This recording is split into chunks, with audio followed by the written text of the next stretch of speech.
नारा लगा के कार्यक्रम में मैं कुछ बोलना चाहूँगा। मजबूती से दोनों हाथ ऊपर उठा के और नारा लगाना है एकदम। ये आवाज़ बनियापुर में सिर्फ प्रखंड खेल परिसर में नहीं, बनियापुर में पूरा गूंजना चाहिए, इतना तेजी से बोलना है।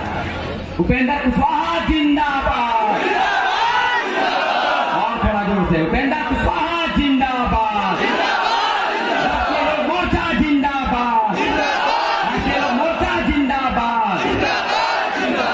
मंच पर उपस्थित आदरणीय गार्जीवन भारत सरकार के पूर्व मंत्री, राष्ट्रीय लोक मोर्चा के राष्ट्रीय अध्यक्ष सांसद माननीय उपेंद्र कुशवाहा जी, मंच पर उपस्थित तमाम बड़े गार्जीवन और इस पार्टी के बड़े पदाधिकारीगण, दूर दूर से आए हुए तमाम हमारी बहन, महिलाएं, माताएं, आदरणीय आज मैं राष्ट्रीय लोक मोर्चा में शामिल हो रहा हूँ।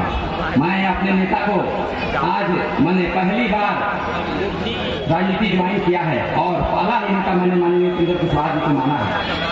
मैं ये बताना चाहता हूँ और मैं नेताजी को आश्वस्त करना चाहता हूँ कि हम लोग शामिल हो रहे हैं।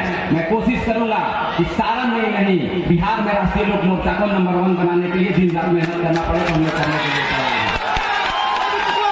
राष्ट्रीय लोक मोर्चा को नंबर 1 बनाना है ना, उपेंद्र कुशवाहा के हाथों को मजबूत करना है ना। बस मैं यही सुनना चाहता था, मैं ज्यादा समय नहीं लूंगा। मैं चाहूंगा कि और भी जो कुछ गार्जीवन है बोलेंगे, कुछ सर की बातों को आप लोग सुनेंगे। धन्यवाद।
बारी बारी से होगी और सबसे पहले मैं अपने सारण जिला की ओर से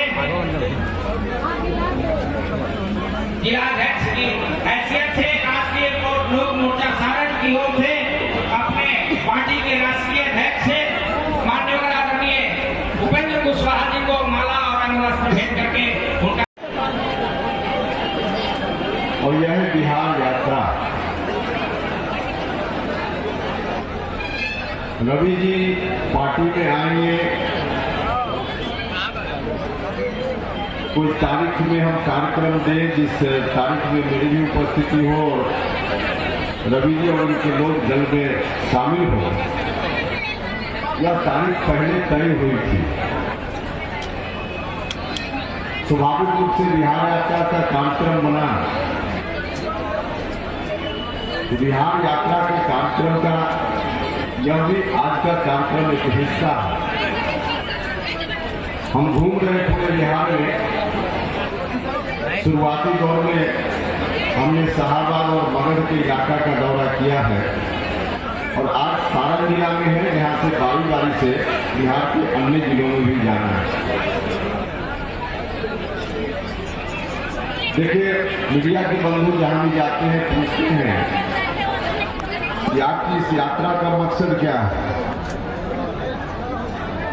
हमारी यात्रा का मकसद नक्सल में अगर बताएं तो अगला जो विधानसभा का चुनाव होना है, उस चुनाव के माध्यम से फिर से एक बार मजबूत सरकार एनडीए गठबंधन की बिहार में फिर से बने, इस बात को लेकर, इस मकसद को लेकर हम लोगों के बीच घूम रहे।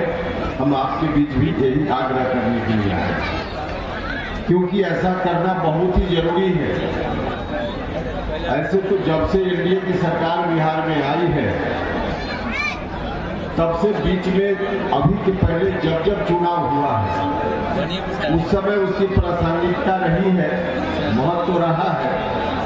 लेकिन इस बार का जो चुनाव है, इस चुनाव में एनडीए फिर से आवे, इसकी आवश्यकता पहले के चुनाव में ज्यादा है, बहुत अधिक है। क्योंकि इतने दिनों में एनडीए की सरकार ने बिहार में जो काम किया है और भारत की सरकार भी जो लगातार काम कर रही है, हमारे प्रधानमंत्री जी ने संकल्प व्यक्त किया है, जो मीडिया के माध्यम से आप सब लोगों के बीच भी जानकारी आती ही होगी। हमारे प्रधानमंत्री जी ने साफ साफ कहा है कि हिंदुस्तान को विकसित राष्ट्र बनाना है, और जब हिंदुस्तान को विकसित राष्ट्र बनाना है तो बिहार जब तक विकसित राज्य नहीं बनेगा, तब तक हिंदुस्तान विकसित राष्ट्र नहीं बन पाए। बिहार को विकसित राष्ट्र, विकसित राज्य बनाने का संकल्प और देश को विकसित राष्ट्र बनाने का संकल्प हमारे प्रधानमंत्री जी का, मुख्यमंत्री जी का, हम सब लोगों का। और इस दृष्टि से एनडीए की सरकार फिर से आएगी तो बहुत कुछ काम आगे होना है। ओए भाई, इसलिए हम आप सब लोगों से आग्रह करने के लिए आए कि फिर से एक बार एनडीए की सरकार आप सब लोग मिलकर बना दीजिए। क्या भाई? हम पूरे बिहार में घूमेंगे और घूमने के बाद जो फीडबैक अलग अलग जगह पे मिलेगा, हम शाहबाद के इलाके में गए, मगध के इलाके में, जहां अपेक्षा के अनुकूल लोकसभा चुनाव में परिणाम नहीं आया, लेकिन आपके इलाके में तो लगभग अपेक्षा के अनुकूल लोकसभा चुनाव में परिणाम आया। पूरे बिहार में घूम करके यही देखना है कि लोकसभा में कहाँ क्या हुआ, और उसके आधार पर अगर कोई कमी कहीं रह गई हो तो उन कमियों को दूर करके विधानसभा चुनाव के लिए एनडीए की मजबूत रणनीति बनाने का काम करना है, ताकि आगे आने वाले दिनों में दुनिया की कोई ताकत विधानसभा चुनाव के माध्यम से फिर से एक बार एनडीए की सरकार बनाने से दुनिया की कोई ताकत रोक नहीं पाए।